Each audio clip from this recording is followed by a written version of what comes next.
Follow the money. That's what I always say. You always follow the money. Yeah. This is Follow the Money with Mitch Moss and Paulie Howard on VSiN. It is Follow the Money here on VSiN, but Mitch and Paul are heading up to Omaha. Matt Brown and Mike Somich in for them. Do not worry. They will be back in here tomorrow and for the next few days doing special programming from up there in Omaha. Mike, you and I have both had the pleasure of taking in the festivities up there in Omaha. They might be a few Jell-O shots deep already for all we know. I mean, it's a party up there. It's a fun time, and glad that the network is taking in the College World Series. Yeah, they're going to have a blast. They'll be broadcasting live from Rocco's. We've got that Jell-O shot leaderboard. LSU minus 900 favorite to take that down again this year. They love their Jell-O shots down there in the Bayou, Matt. It's way too short. I mean, way too long, that number. I mean, that number needs to be minus 9,000, you know? I mean, here's the other thing, too. You're going to get all these, now that it has become a competition, right? Like, this was the deal. This was happening before they made it the biggest deal ever, and it started getting picked up amongst networks and all of that out there. When this was just something that was a thing, they still just wanted to win no matter what, even before they were getting pressed. They just wanted to walk by and see it on top of the chalkboard. You know, I mean, that's all it was. And so now the fact that the internet exists, social media exists, you can actually get some pub about this. LSU's going to win by, you ready for this? 2,000 Jell-O shots is my guess. Ooh, 2,000. So you'll give me plus 1999 and a half Jell-O shots with the field against LSU? Because here's the thing. They're going to be in a good mood, Mike, because they're going to go deep in this thing. See, they're going to be in a good mood because they're going deep. Or they'll lose to Arkansas in the first game. They'll be in a bad mood and want to do a bunch of Jell-O shots. Yeah. So it kind of goes both ways here. You're going to hit either way. Brad Thomas going to talk to us here in a little bit. Going to talk all kinds of sports with him. You can see his work over at NBC Sports Bet. Jonathan Davis, our very own hockey contributor, going to sit here and talk the finals with us. And then Matt Humans, also our very own Matt Humans, going to join us a little bit later. I'm sure we can get a little bit of everything out of Matt Humans, seeing if he's going to be betting any of the short shots over there at the U.S. Open and get his thoughts on the finals as well. But Mike, as we get going here, we do have a couple of first pitches, so need to get to those as the A's and the Angels are going here momentarily. J.P. Sears and Kyle Hendricks actually made a play in this one that I didn't think that I was going to be playing, and it's going with a guy that doesn't actually strike out a lot of guys, and that is Kyle Hendricks. I went with the over 4.5 Ks at plus 128, so the over 3.5 had gotten incredibly too juicy, so I'm just going to play the alt number here at the over 4.5 Ks for him. This A's team, I know we have talked about how terrible the Rockies are. This A's team here of late, Mike, has been ridiculously bad. And guess who, over the last 2 weeks, leads Major League Baseball in K rate? I'm going to guess you get it right. I'm going to go with the A's, Matt. It is the A's at 28%. Hey. Yes, so every one in every four guys that is stepping in the batter's box is striking out for this Oakland Athletics, or I guess we should say Sacramento Athletics team. And so even though Kyle Hendricks is not a big K guy, that's why we're getting this plus money on such a small number, right? And so you do look through his game logs, and when he faces these teams with a lot of swing and miss, he's got a couple games of 5K. He's got a game of 6 strikeouts. Yeah, in some of these lower strikeout games, he's only got 2 or 3. But that's why we are getting the plus money here going up against this A's team, which I think at the 5Ks, we probably should be getting closer to even money here with Kyle Hendricks. So I will go ahead and play that, the alt number here at plus 128. Yeah, this is an interesting game to handicap because if you look at the home road splits for both these pitchers, they're both drastically different. You got the Angels pitchers much better at home, Sears much better on the road. You know I love me some J.P. Sears. He was someone I bet on for a long time. I think it's been a 2-year running joke on our show Ready, Set, Bet that every time J.P. Sears pitches, I end up betting on them. I'm not going to be jumping in that athletic side today, though. This is a different version of Sears than we've seen the last couple of years. And you mentioned this A's team that we both thought was frisky originally. They're not frisky at all right now. They're not able to get those bats going. The offense has not been able to live up to what we saw earlier in the season. To me, I didn't want to play this game because I don't trust the home road and the day-night splits we're seeing from the Angels pitchers, but I don't hate your idea of trying to find a way to get some value here with Hendricks K's against an A's team that loves to strike out. We also have another first pitch coming momentarily as well. Now, you are on this one coming in about, let's call it 7 minutes. Dodgers on the road at the Padres. They are minus 151 road favorites. The Padres plus 124 home dogs. 9.5 is our total. Ben Kasparius is going to go for the Dodgers. Randy Vasquez for the Padres. If you've been paying attention to Kasparius, a guy that's made a couple spot starts for this Dodgers team that gets moved back to the bullpen, he's been fantastic out of the pen for this team, Mike. There's a lot of people who've been calling for him to be a part of the rotation anyway. And then now with all the injuries that we're getting here from this Dodgers team, he is going to get his shot today against this Padres squad that is not hitting the ball very well of late. No, they're not. And they've got Vasquez on the hill, who also is one of their worst pitchers when you look at the underlying numbers. Not great top-line stats, but underlying numbers even worse for him. And you mentioned Kasparius. He's been very good for this Dodgers team. We'll see how long he can go today. It's why I'm going to target the first 5 for the Dodgers here. I think there is an advantage on the mound for the Dodgers against the Padres. So let's look first 5 Dodgers. You can lay the half run and get minus 120 here with the Dodgers. So I'm going to focus on Vasquez for the Padres, who I do think is going to struggle today against a very good Dodgers lineup. And then a starting pitcher that's a little bit more of a wild card for the Dodgers. But all the underlying numbers support that he should be able to go 4 or 5 innings and keep this Padres team at bay. So let's take Dodgers minus a half run, first 5 at minus 120, Matt. Yeah, Kasparius is a guy that I'm going to keep an eye on here in this start, mainly moving forward type situation. As you mentioned, how far are they going to let him go? How many pitches are they going to let him go? How many times to the lineup? All the different things like that we worry about with some of these guys. But man, when he has gotten his opportunity, he's been very, very good. Yeah, he's been awesome. Awesome out of the pen. His longest appearance so far this year is 4 innings. He was very good in that appearance as well. So I'm interested to see how long he gets to actually pitch for. And if this is a long-term solution for a Dodgers team that's just been decimated in the rotation, maybe a long-term fantasy option for my team as well, which has also been decimated in the rotation. So someone I'm going to keep an eye on here for fantasy baseball purposes today, as well as with the bet on.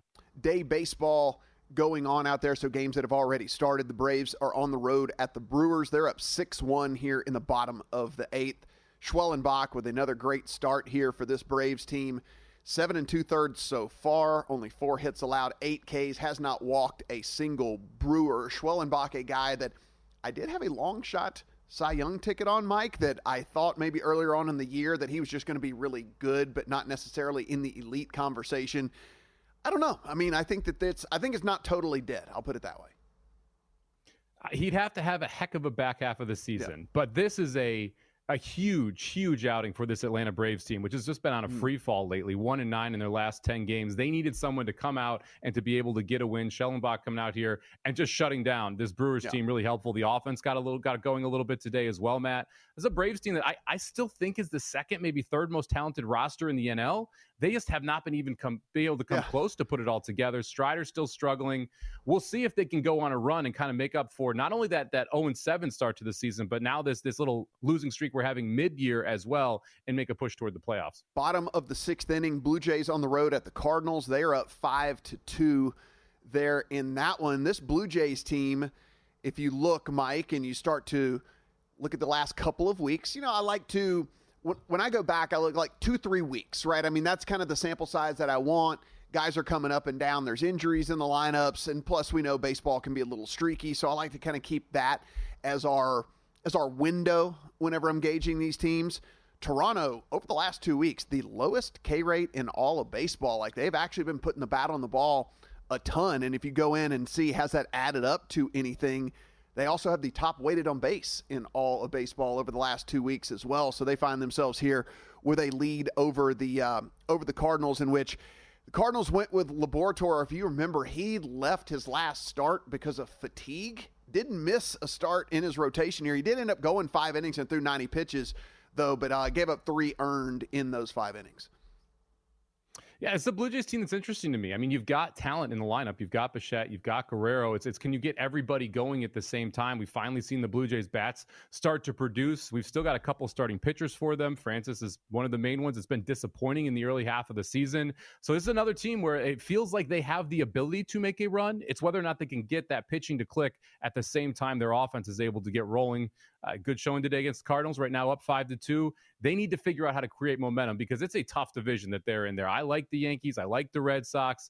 Blue Jays are kind of bunched together at this point with the O's and the Rays. They need to find out how to win games fast if they want to make a run. Mariners 1-0. That's just in the second inning there over the Diamondbacks, and that first pitch in the A's and Angels is rocking and rolling out there. So if you guys want to get involved live on that, just talked about that game. Oklahoma City and Indiana tonight. Mike, this is sitting 5.5 out there. You can find a 5 out here behind us and over at FanDuel. Everywhere else in the market is sitting 5.5. 227 to 227.5 is our total. Yeah, I played OKC -5 yesterday. We were pretty much 5.5 across the board earlier this morning. We're seeing some Indiana money come back into the market to push it down back to 5. I like OKC -5 quite a bit, Matt. I go back and I watched that first game. It didn't really ever feel like the Pacers were actually in it until they make this miraculous run in the fourth quarter. You watch the second game, OKC again controlled that entire game. You look at the Indiana offense specifically, it just is so hard for them to be able to produce against this Oklahoma City defense, which is just absolutely smothering. We saw the turnovers in game 1. That turnover number went down drastically in game 2. But at the same time, you still just didn't have the offensive efficiency from the Pacers that you need for them to be able to compete with this OKC team. We saw guys like Holmgren have a better game, too, from a role player perspective. Now, you do assume you're going to see a better game from a role player perspective here from Indianapolis once they get back home. But these Pacers are just, they're kind of middling to me. And you look at what OKC has done all season, my numbers say this should be closer to 7. So I'm willing to lay the 5 here with Oklahoma City. I laid the game and a half in the series as well, -150. I think they close this out in 5 or 6 still. Talked about the Follow the Money crew being up in Omaha. Also, Money Moves crew up there as well. So that will start tomorrow morning. Whenever you get going, we're going to have the Jello shots, I'm sure, will be going nice and early up there in Omaha, so be sure and tune in for that. We're going to talk a ton of U.S. Open here. Mike made a model. We're going to see what his model had to say and some bets in my account as well, but we'll be joined by Brad Thomas when we come back. Let's talk some NBA and some Stanley Cup Finals. If you work in quality control at a candy factory, you know strict safety regulations come with the job. It's why you partner with Grainger. Grainger helps you find the high-quality and compliant products your business needs to inspect, detect, and help correct issues. And the sweetest part is, everyone gets a product that's as safe to eat as it is delicious. Call 1-800-GRAINGER, click Grainger.com, or just stop by. Grainger, for the ones who get it done.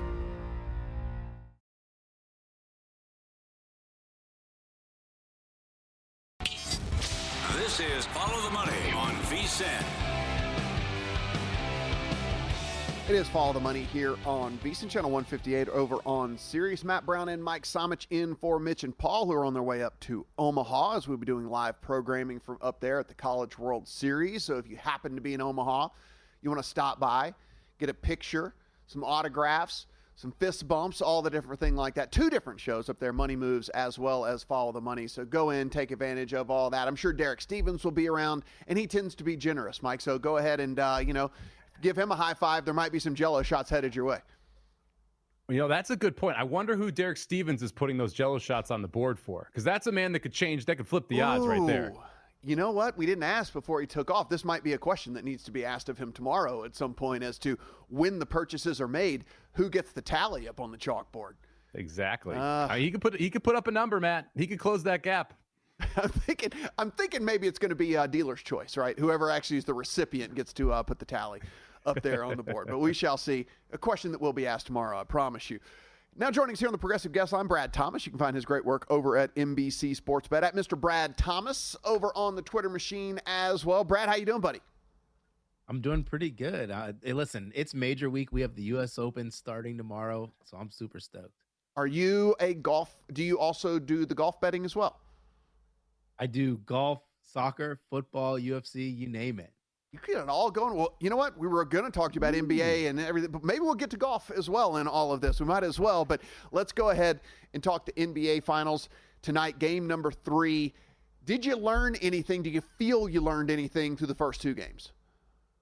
I felt like I learned that the Oklahoma City Thunder just needed some maturity, needed some leadership, needed to have that killer instinct. Like in game 1, we already knew that the Pacers were a really good, talented team that were often underrated, but you cannot lose a game where you are creating 25 turnovers up by double digits late in the game. They just lacked that killer instinct in game 1. Game 2 turned around. They cleaned it up about halfway through that game and just started to roll and they closed the Pacers out. It's not going to be such an easy game, playing on the road in the NBA Finals, but I think the Thunder are in a really good position. Yeah, I went back and I rewatched game one, and I still have no clue how the Thunder lost that basketball game. It felt like they kind of took their foot off the gas a little bit in the fourth quarter. The Pacers obviously able to make that just ridiculous run down toward the end of the game. Halliburton hits a miracle shot, and all of a sudden it's 1-0 Pacers. You watch game two, that felt like more of what I expected from this entire series, that the Thunder make one or two of these runs, and the Pacers just not able to respond. But now we're headed back to Indianapolis. The Pacers get to play at home. We get to see what these role players can do. What role players do you trust more here in game three? We saw OKC step up in game two. Do you think the Pacers role player is able to get it back on track here at home and give them a chance to either steal the game or cover the 5? Yeah, I think I trust the Pacers role players more. Role players shoot better at home than they do away from home. And the Pacers are really deep too. I think that helps a ton. Like OKC is a really good and really deep team, but they're so top heavy that their top can carry them when their bottom's not doing as well. I don't think the Pacers have that ability, right? Pascal Siakam, Tyrese Halliburton just can't carry them to victory. They're not going to put up 30-plus points regularly and kind of mask any inefficiencies from the bench. But I think so. It has to be the Pacers bench units and role players that step up in this game. Talking to Brad Thomas, find his work over on NBC Sports. We see SGA with a 33.5 point prop tonight, Brad. I mean, he continues to do it. I mean, just an absolutely fantastic scorer. But like as bettors, we see a number like 33.5, and it's just like the draw to play an under, just blanket across the board, is there for us. What do you see here in a 33.5 number for SGA? There's a lot of outs for a 33.5 to take an under, right? Like, yeah. I think people get so excited to take these big name players and take overs, but what, foul trouble, poor shooting, or even a blowout, you can get the under on SGA. If I remember correctly, his number was 34.5 ahead of game two. So if you played that over, you lost, because even though he took 21 shots, he still did not cover the 35 that you needed. Yeah, with Shea especially too, he needs to get to the free throw line. And now you're in Indianapolis. Are you going to get those same calls that you were getting at home? Are you going to get the 12 to 15 free throw volume that you need to be able to push toward that 35 number? So tonight, Thunder -5, total sitting at 227. Any plays for you here? I took a little action on Pascal Siakam. The number did move. I took him at over 18.5 points. It moved up to 19.5. There was a lot of buy on it. I'm okay at 19.5, not love it, but Pascal Siakam has to be an efficient scorer in this game. He has to have a big impact if they don't want to get ran out of their own building, right? He had 15 points, but only made about 2 field goals in that last game. Tyrese Halliburton's a little bit banged up, so I don't think Tyrese Halliburton's going to carry the scoring load for this team.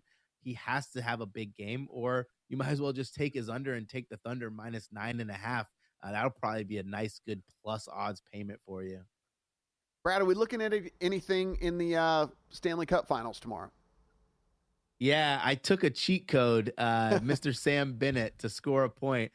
He's done it in every game in the Stanley Cup Finals so far. He has 20 points in 20 games. He leads the Panthers in goals. Like, the Panthers are playing the Oilers so physically imposing, where I feel like it's not going to be like that Carolina series where there's one game where the Panthers just didn't score. I think they're going to score in every single game, and Sam Bennett he's just too scorching hot for the line to be like -125. As someone who's got the Sam Bennett 30-1 Conn Smythe ticket, I love that bet. I hope that you cash it every day, all day, and maybe it goes to over 3.5 points, whatever we can do to get there. There's a prop out there, Sam Bennett with at least 2 shots on goal in every game of the Stanley Cup Finals at +100. I love that one as well, because he is just firing the puck as his confidence has been going up. So it's another good way to take some Sam Bennett action, since he's down to +140 in the Conn Smythe. Probably a little too short to attack that. Now, you mentioned the Panthers' physicality. I thought the storyline of Game 3 was the Panthers' ability to get inside the Oilers' heads from a mental perspective. We saw them take so many cheap penalties after the whistle. It was Marchand, it was Bennett, just kind of elbowing people on the way to the bench, and the Oilers reacting to it. How do the Oilers improve mentally into Game 4? Because I think that's a bigger issue for them than the talent on the ice. I just felt from, even stepping into the plantation area in Florida, the Oilers were in trouble because it just wasn't just the Panthers. It was the Panthers fans. It was the crowd. It was the arena. There was a lot that they had to overcome. I think the Oilers, how they changed this around, they realized that it is just one game, the first home game. They steal the second. A road game. They steal that second road game. They're right back in it. But what I really didn't like about the Oilers, you're not going to out physical this Panthers team, and you're not going to beat them inside. You have, when you're across that blue line, you have to have someone wide. You just cannot be so narrow on your attacks. I don't know how many times we saw that, and it was just a turnover, bad turnover after bad turnover. And you talked about the penalties. Kane, it has to be I'm struggling for the word. Like he has to set the tone, a tone setter, and it can't be with taking bad penalties because you're the guy who they need to match the physicality of the Panthers. And if you're taking bad penalties and you're in the box and you're not on the ice, it does no good for your team. So I think they have to clean that up and just come out and just be more crisp, less turnovers. And they need Draisaitl. Draisaitl was pretty much a ghost in that entire match. Brad, as we look ahead here to Saturday, I mean, since you said you're handicapping MMA as it is anyway. Any thoughts on Usman and Buckley? I mean, Buckley all the way out to minus 278 now at DraftKings, nearly a 3-1 favorite over Usman. Yeah, I think Buckley wins, right? He's hungry, he's younger, he's ready for this title fight. But honestly, if you're a sports bettor, why would you lay the minus 275 on Buckley when Usman's had some time off? He's a champion, he's a proven fighter. I think that number might be too large. Am I going to do it? No, because I'm actually actively rooting for Buckley, right? The younger fighter, the guy who has more of a future in a title run than Usman, because he's not going to go and do it again. And time again, we've seen these old champions come back to fight. It literally just happened with Izzy, and they get clocked. They get clocked as big underdogs. So I wouldn't be surprised if Buckley goes out there and gives it to him, but I just can't get down with his price. Before I let you go, what is the best financial outcome for you for the U.S. Open? Who wins it, and what is the best financial thing for you? Best financial outcome for me was Ludwig Oberg to win it all because I have him to win and I have him without the big four. And it would just make me feel so great because I've been monitoring him. I think that I'm early on him instead of being late and trying to chase his number. He is Brad Thomas. Find him over at NBC Sports Bet at Mr. Brad Thomas on the Twitter machine. Brad, appreciate the time and appreciate all the insight. Thanks for having me, guys. Take care. Guys, as we mentioned, Follow the Money is on the road, so live Thursday and Friday at 4 p.m. Eastern from up there in Omaha. A special Saturday edition, I should have mentioned, before me and Mike actually take over there at 10 a.m. as well. So all happening from Rocco's Jell-O Shot capital of the world. College World Series coverage, best bets, everything coming from up there. VSiN.com/CWS for all the details and a free College World Series betting guide, so be sure and take advantage of that. And speaking of the College World Series, when we come back, some thoughts here on all the teams, any of the betting angles, and if Mike decided to run a model for this too. Is there anything in his account for the College World Series? It is a special edition of Follow the Money here.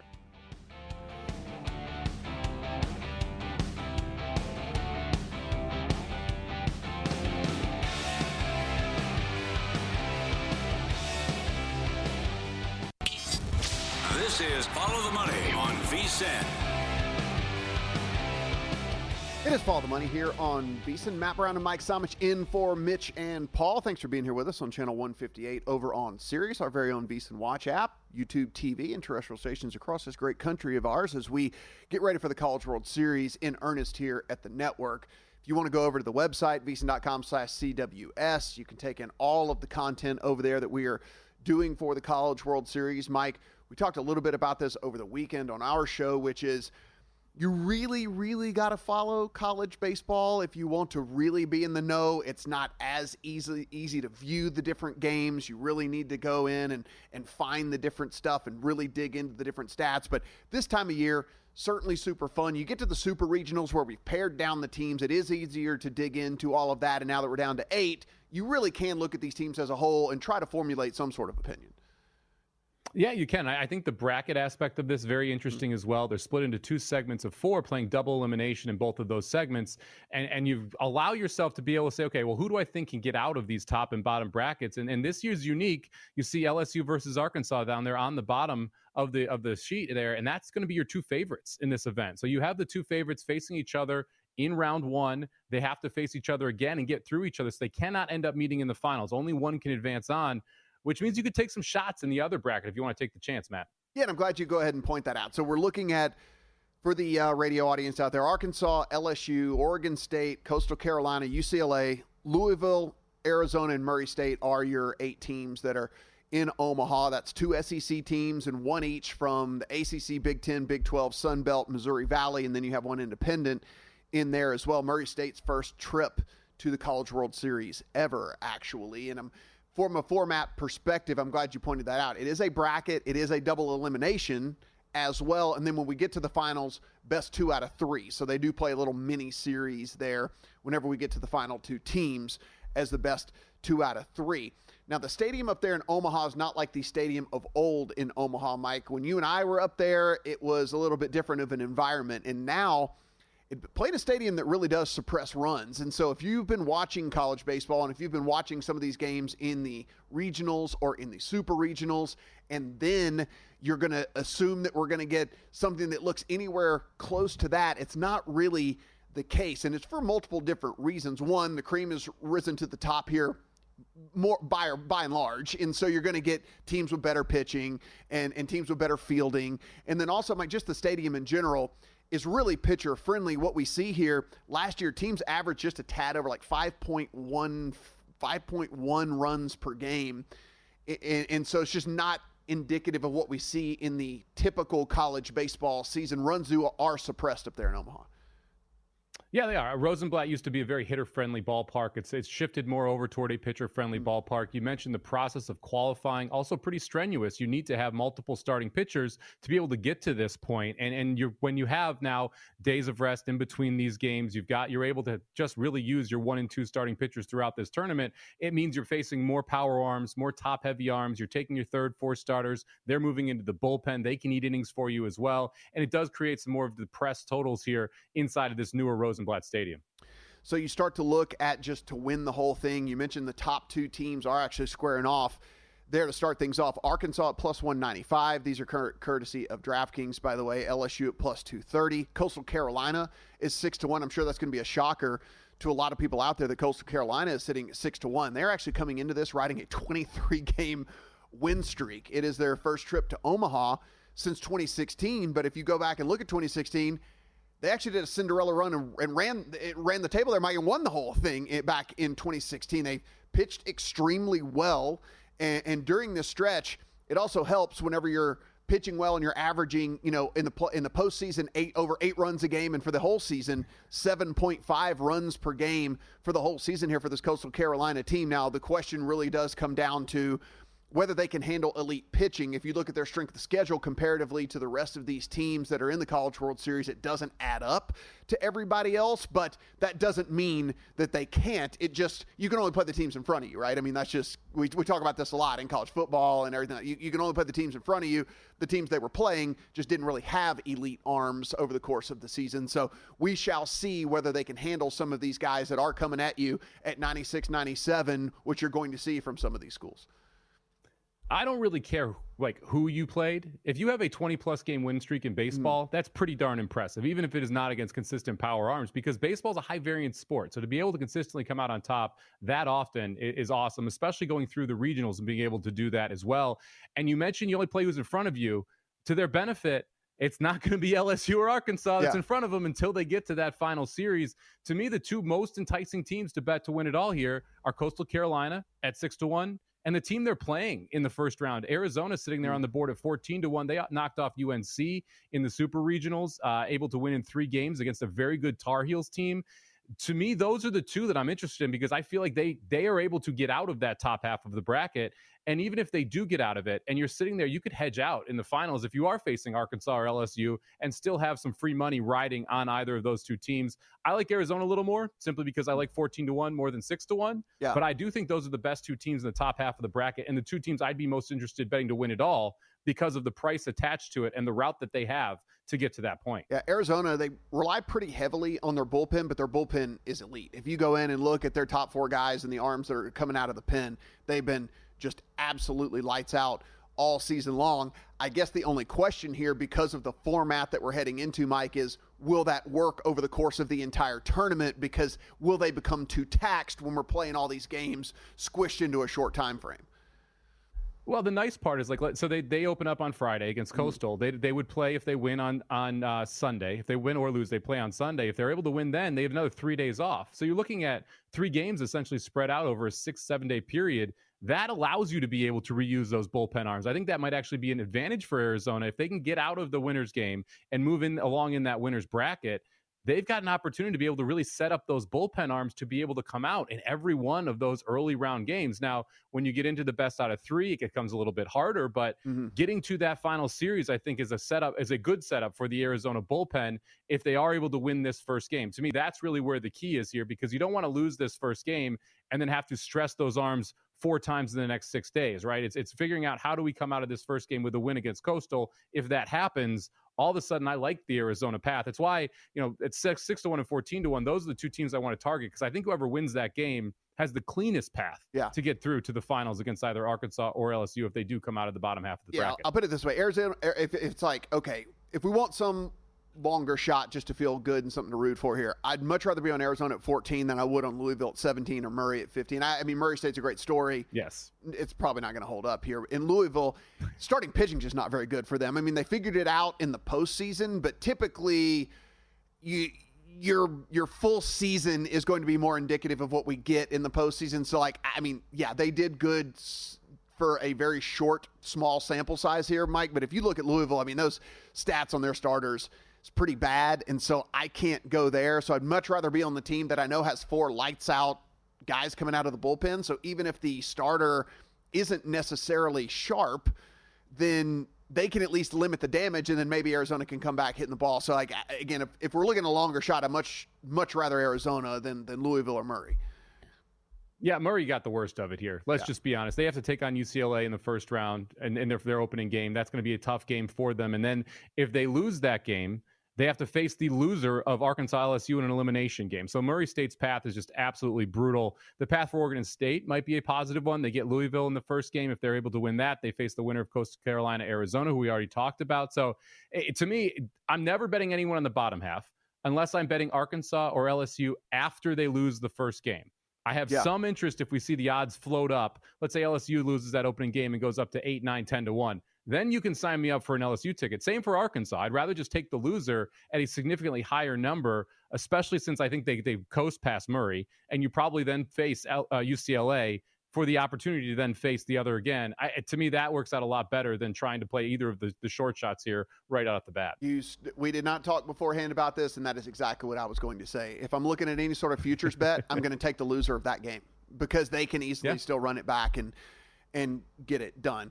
Guys, if you are not yet a VSiN Pro subscriber, running a special for you, $199 for an entire year. And not only do you get the every single thing that we do, which is the best bets, the splits, you get the video feeds, you get all the betting guides. But if you use the promo code BOOK, you're actually going to get a pre-order of Josh Applebaum's book, NFL Sharp Betting Playbook. So again, VSiN.com/subscribe, $199 for every single thing that we do for the entire year, and NFL Sharp Betting Playbook by Josh Applebaum included in that price.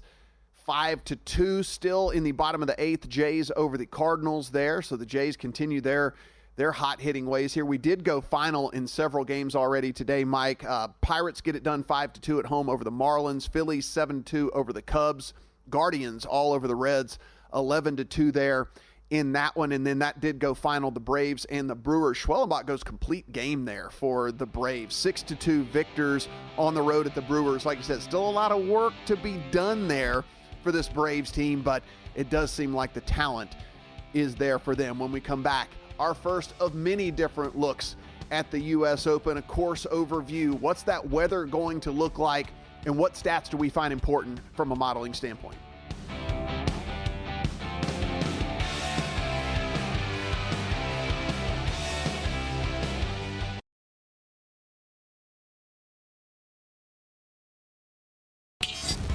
This is Follow the Money on VSiN. Follow the money here on VSiN, the Sports Betting Network. Matt Brown and Mike Somich in for Mitch and Paul. Do not worry, back on the network again tomorrow. Coming to you live from Omaha up there as the network heads on the road and takes in the College World Series. Mike, also starting tomorrow is the U.S. Open. And everybody's already heard, if you've been paying attention at all, what the conditions are expected to be for this tournament. Oakmont is supposed to play incredibly tough for these guys. And how tough will it actually end up being? We're not sure. We don't know. But what we do know is the score is certainly not going to be any sort of birdie fest or anything like that. I mean, that's definitely what we know. It's a long course. It's nearly 7,400 yards. It's a par 70, so you're only getting the 2 par 5s to score on as it is anyway. There's 168 bunkers. 168 bunkers on the course. About half of them, which are basically a penalty stroke, because you might have to play out sideways or backwards or all of the different things like that. And so, as you look at this course, it's probably somewhere between the absolute doom and gloom of what we've heard from some of the reports, and then some of the people who are like, these are pros or the best golfers, they'll figure it out. It's probably somewhere in the middle. Yeah, it's probably somewhere in the middle. You buried a couple of the leads there, Matt. There are 2 par 5s. Both are 600-plus yards. There's a par 3 that played 300 yards last time they played at Oakmont here. The rough, 5 inches. The step meters between 14 and 15, so greens incredibly fast as well. And the bunkers that you mentioned, not a drop of water. One of the few courses you're going to see a PGA tournament with 0 water hazards. But those bunkers are de facto water hazards in a lot of cases. They've got this kind of tier of grass right in front of the bunker where if you are anywhere near that, you're playing backwards. You're playing sideways because you're not going to be able to go over, especially in those fairway bunkers where you're 150, 160, 170 yards out. Good luck trying to move the ball forward toward the green. You're in a situation where it's just get out and then hit the next shot and hope that you can hold the green at that point. Also, the fairways, this is ridiculous. The average width of the fairways, 28 yards. To put that in perspective, a football field is 56 yards wide. Half of a football field wide is your average width for these fairways as well. So incredibly hard to hit the fairway, very hard to hold the green, and these bunkers are going to be treacherous. I think it's going to be a lot of fun. I love bad golf. I love tough golf. I like seeing these guys look human. We saw a winner at this course at +5 a couple times ago when they played. The other 2 winners here, -5 and -4. So very, very difficult, fun course that we're going to see this week, Matt. Yeah, you mentioned the no water danger, except they do have ditches that are out there that last time we saw this in 2016, they had kind of cleared out the ditches and they were allowing them to kind of play out of them pretty easily, and they decided not to do that this year, so they let the ditches grow up. So if you end up down in a ditch, you're probably playing out of like this 8-inch, 9-inch, 10-inch wispy stuff that they're growing out of there. So it's going to play terribly. As you said, the impossibly thick rough. And the other thing that is interesting about this course, there's no first cut. So while we just go straight from fairway to 5-inch rough, like typically there is a first cut. You can miss the fairway, and it's like, yeah, you're in the rough, but it's like not incredibly penal. Not the case here. No first cut. You miss by a foot or you miss by 20 feet. You're in the stuff there. And so they also said they're not going to cut it again, Mike, after Thursday, which means if we do get any weather, this could get wet, this rough. It could grow a little bit more, this rough. So these are other things to keep in mind here from a weather perspective, and that is something we need to talk about. This is from the National Weather Service. So Thursday, they're saying, okay, going to be fine. Conditions will be fine on Thursday. So we should see hard and fast and crazy difficult. But Friday, temperatures are going to come back down, cold front coming into town, and it's going to eventually stall. Forecast models are at odds over how much moisture it will contain on Friday. For now, there's a low chance of a hit or miss afternoon shower or thunderstorms. But then Saturday and Sunday, it gets pretty dicey. Surging moisture out of the west-southwest combined with a front lingering nearby will increase the risk of showers and storms, particularly in the afternoon hours. Localized heavy rain and lightning are both possibilities which could interrupt play. And it says that Sunday, the final round, has similar forecast to Saturday and hinges on whether the stalled front and how it sets up. But there is at least a little bit greater than a 50% chance of rain there on Sunday as well. So that is something we will have to handicap as we head into the weekend. It will. And if you think that's going to allow these golfers to have a better chance to hold the greens, you're wrong. There's an aeration system here at Oakmont as well, which keeps these greens very fast, even if there is water and precipitation that hits the course. So I would expect you're still going to have, they'll slow down a little bit, Matt, but these greens, which are also massive, by the way, so you bring in 3 putts into play here over this course, they're not going to be, you're not going to be able to pin seek if you get some water there. You're not going to be able to throw darts and be able to pull the ball back. Still going to be very fast greens, even if we do get some rain. Yeah, I think the only thing the rain might do is make it a little bit easier to hold the fairways, which could help out some of the guys, because then it won't roll through the fairways, because you're going to get a lot more of these things sticking and not rolling as much or whatever. So, again, something we'll handicap when we get there. We can't say for sure, and that's literally straight from the National Weather Service, and they're like, we don't really know. Conflicting models right now, so we don't know what's going on. If we look at this odds board, Scotty Scheffler is sitting at plus 275. It goes to Bryson DeChambeau at 750, then to John Rahm and Rory McIlroy at 12. Xander then jumps all the way out to 22. Colin Morikawa at 25, and then everybody else is 30 or longer. And Mike, you look at this and you see Scotty at 275. He's the best golfer in the world. He's playing the best golf in the world. That said, from a betting standpoint, in my opinion, unplayable at 275, and mainly from the fact that unless he goes out and gets, which is very unlikely given the scoring conditions, unless he goes out and gets a 5-stroke lead after the first round, which, again, very unlikely to happen, you're going to get similar prices into the weekend anyway. So give me a round or two sample size before I have to bet the plus 275. Like, let me see where he's at after 18. Let me see where he's at after 36. Could it possibly creep up and get a little bit better number because he's 3 strokes off the lead or whatever it might be? I just don't think you can bet him at 275. Yeah, it seems a little aggressive. It seems a little aggressive considering what the conditions that we're going to face here at Oakmont, because unlike other tournaments, I think luck is going to be very important here as well. Specific bounce. You're just going to get some bad breaks on this course. And if it happens to be multiple bad breaks for Scotty at the wrong time, it's going to be difficult to be able to accrue such a win share. I mean, plus 275, he's got to win this tournament 28% of the time for you to be profitable. That is not an easy thing to do against this field. You've got the top 4 taking up almost a 60% win share in the betting odds. I do think the winner most likely comes from those top 4, but it's hard for me to get behind Scotty when you're looking at that high of a success rate. There's some markets out there, leader after round 1 and win the tournament, leader after round 2 and win the tournament. You can get a much better price on Scotty, obviously, because it's a parlay. But that would be the route I would take versus taking the plus 275. I would look for some type of, even Scotty to win round 1, 12-1. I'd rather play something like that than try and play something over or that short of a price on Scotty right out of the gate. And obviously looking at him in live markets makes sense as well once we get this thing rolling. Yeah, that's my play on Scotty. Is just going to be waiting until we get going in the tournament and seeing if we can get something live in on him. As far as stats that we put in this week and stats that matter, there's varying opinions out there, Mike, as to how much distance matters to people. There are some people who say, like, yeah, I think distance is going to play a big factor. There's a lot of people who are like, nah, I'm just into accuracy. I just want the dudes in the fairways. I don't want to be dealing with this rough and it's unpredictable. And could it be sticky? Could it be wet? Could it get longer than it is? Whatever. I tended to go a little bit more towards the accuracy route than the distance route. I'm curious because you said you built a model, what you decided to do. I went the other direction. I went toward distance instead of accuracy. I feel like specifically over this course, and because these fairways are so tiny, if you miss with, your 3-wood, with your 4-iron, and you're 170 out from the rough versus someone who hits driver and they're 110, 100 out from the rough, I'd much rather be in that 100-yard position. If you look at the past 10 U.S. Open winners, they average 6th in driving distance in the PGA Tour. If you look past winners at this event, the number 1 and number 2 driving distance, the last 2 winners inside that specific event at Oakmont. I think distance actually more important than accuracy this week, because I just don't think anyone's going to be overly accurate. You have to be perfect if you're an accuracy player. From a distance perspective, I think it does give you opportunities to score and to scramble a little bit better as well.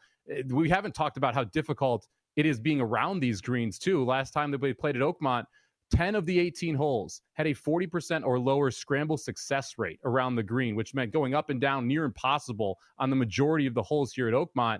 I think that also plays toward players that are just simply closer and hitting smaller irons and smaller wedges into these greens versus someone who, yeah, maybe you're in the fairway, but you're 180 out trying to get onto these greens that are lightning fast. Yeah, I guess that's kind of why I actually would rather a guy be playing out of the fairway than in the rough, because if you're not going to be holding the greens anyway, then you're certainly never holding them out of the rough. Like, it's just never happening, and certainly not out of this rough. And so, I mean, you can hold the greens from the fairway even. I mean, these pros can do it from 170, from 180, from 180, you know, and things like that. And so, like, I think you're putting yourself at a very, very, very huge disadvantage if you're playing out of the rough and this stuff. And I think depending on how deep this goes and how weird the angles become and all of that, it could end up being a penalty stroke for some of these guys. So, yeah, for me, we'll talk. We have more to talk about here, of course, with all of this and trying to figure out what we think is going to be the winning. We got bets as well, Mike. We got bets that we got to talk about and getting those into the count. More NBA Finals when we come back.